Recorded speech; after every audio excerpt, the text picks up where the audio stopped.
Eto na ang ayaw ni Jokic, kawawang Westbrook lipat bakod agad. Ang lumalabas nga po ay perpektong bahay na sana ni Westbrook ang Denver Nuggets matapos siyang itapon na lang basta ng dating niyang kupunan na Los Angeles Lakers. Sa kasamang palad, ang dating max contract nga po na nakukuha niya dati sa kupunan ay naging veteran minimum na lang ang kontrata niya. Pero bago nga po napunta siya mula sa pinakatuktok hanggang sa pinakababa ng karera niya, dito nga po nag-umpisa ang lahat ng yan mula nang i-trade siya ng OKC papuntang Houston. Nagbago nga po ang lahat simula niyan at ngayon tila mas matindi pa nga po yata ang mangyayari ngayon kay Westbrook. Paano ba naman kasi mga kapatid, mukhang sisipain na rin nga po si Brody ng Denver papunta sa ibang kupunan at eto rin nga po ang binabalak rin mismo ni Westbrook at malamang na hindi na niya kukunin pa ang player option na $3.4 million para maghanap na nga lamang din po ng ibang team sa paparating na summer. Naku po, talagang delubyo na naman nga po ang mangyayari sa karera ni Brody. Dito nga po nagsimula rin at maraming manlalaro rin nga po sa Denver ang ayaw sa ginawang special treatment ni Coach Maloney kay Westbrook. Tila nagselos yata ang mga kakampi niya sa kanya.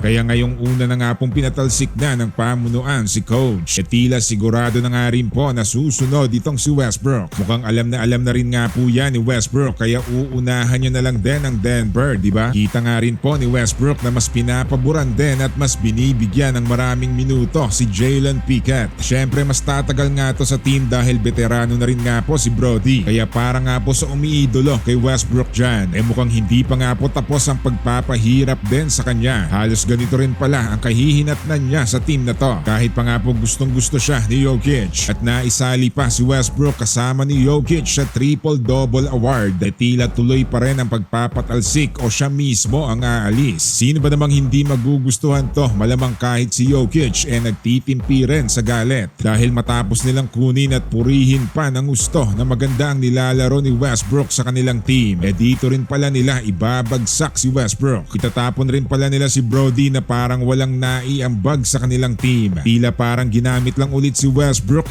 kagaya ng ginawa dati nila LeBron sa LA. Samantala DeRozan layas din sa Kings. Naku po, talagang nasa bingit nga po ng panganib kahit pa nga po key player ng isang kupunan ang mangyayari ngayong summer mga kapatid. Hindi na nga po magpapatumpik-tumpik pa ang Sacramento kung sinong manlalaro ang papalayasin nila. At ang malupit pa nga po dyan maging ang sentro nilang si Sabonis kasama rin ni DeRozan na mag-aal sa balutan mula sa team na to. Mukhang rebuild na nga po ang gagawin ng Kings dahil kitang-kita nga nila ngayon pa lang hirap talaga ang ganitong lineup. Kahit pa nga po kakakuha lang rin nila kay DeRozan. Biruin mo ba naman mga kapatid na fresh start na ngayong summer ang gagawin ng Kings? Kahit maging si NBA insider Sam Amick alam rin na tila eto na nga po ang natitirang option ng Kings para sa kanilang team. Pinag-eksperimentohan nila ang ganitong klaseng lineup kasama si DeRozan pero mukhang hindi nga po tugma ang chemistry kahit pa disenteng naman nga po ang kinakamada ni DeMar. Tila madali nga lamang rin po para sa ibang kupunan na malusutan ang tambalang DeRozan at Sabonis. Kitang-kita nga po yan sa standings na pang play-in lang at ngayon nga po hindi lang nasa panganib kundi napatalsik din agad sa play-in.